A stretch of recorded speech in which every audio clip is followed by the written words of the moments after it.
1994 winning over the 2001 Superbook team. 72-61 ang final score. Ginis Nabong, our best performer. Congratulations. Thank you. Monster performance. Red Tower. 16 points, 17 rebounds, 1 assist, 2 steals, and 5 block shots. Mabigat yun, 5 block shots. So, on 58% shooting. So, balikan ko yung last play, yung 3-point shot ni Mr. Salazar, plus yung foul sa'yo. That was a 5-point swing. Lumiwalay kayo. Within the last 2 minutes. So, mabigat na play yun. Big performance from you, sir, personally. And sa mga kampi mo, maraming nag-contribute. Balance yung inyong offense. At the same time, kahit yung 7 years na gap sa 8. Yun, malaki na yun. Nakita natin yung transition ng 2001. Pero, with you setting the play inside para maibigay sa iyo yung position sa ilalim.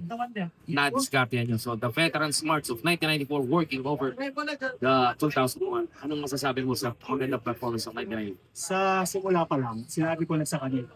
Nung 2001 ng kalap, February 1998, 7 years gap. Sabi ko, nung nakita ko na sila, sabi ko, huwag tayong sumabay. Okay, if they're playing na mabilis, chill lang ka, dahan lang tayo, huwag tayong sumabay. Kasi ako, sasabihin ko, medyo kahit pa paano, sabi ko nga sa kanila, medyo kaya itong 1 point sa pila kasi maraming late. So sasabay din ako sa kanila. Kapunting ang nanay lang, may gusto sinasabi, pag nasa aking bola, normally magkakat lang tayo. Kasi normally kinukuha talaga ako. Good.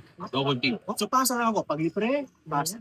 Pag nasa perimeter, lapit, lane. Nandun naman ako sa ilalim, just in case hindi mapasok, I will just make sure na itong power up ko, if taka yan. Yeah. So, kita yun, 17 rebound. So, that was manifested sa laro ni Mr. Nabong.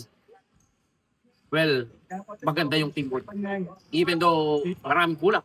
Key players sa 1994 compare ng preseason. The importance of their benches today, malaking bagay. So, a good, well-put game. Magandang start para sa inyong team. Kudos to everyone. Shoutout muna tayo dun sa sabi sir, yung Pinoy Masters. Yes. Kakagaling lang sa Taipei. So, we represented the Philippines. Nagpo tayo sa Taipei.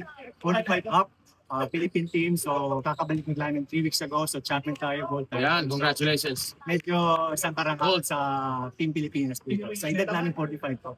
45 up, ha? Wow. So, at least may gold tayo kahit paano sa international game. So, maganda na yun. Pinoy Masters League. 45 up, champion yung ating Philippines. Congratulations sa inyo. Shout out to mga teammates ni Mr. Nabong sa Philippine team. Bashers. Any shout out sa yung gusto mong batiin, sir? Family, friends, sa ibang batches yun? Wala naman akong bashers. Pero kung may bashers man tayo dyan, ano lang natin, ignore natin. Wala naman, thank you lang sa mga support sa Liga, GNC. Lalo nakalive tayo. Yung nanay ko, #1 fan ng basketball yan. So nanonood yan ng game namin everyday. So ano lang, keep playing.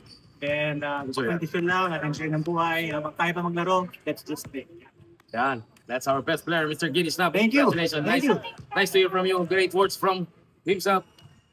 Yeah, next game natin, GNC Batch 2000 versus 1997, yung defending champions natin in preseason. We'll see them. Thank you. All right, sir.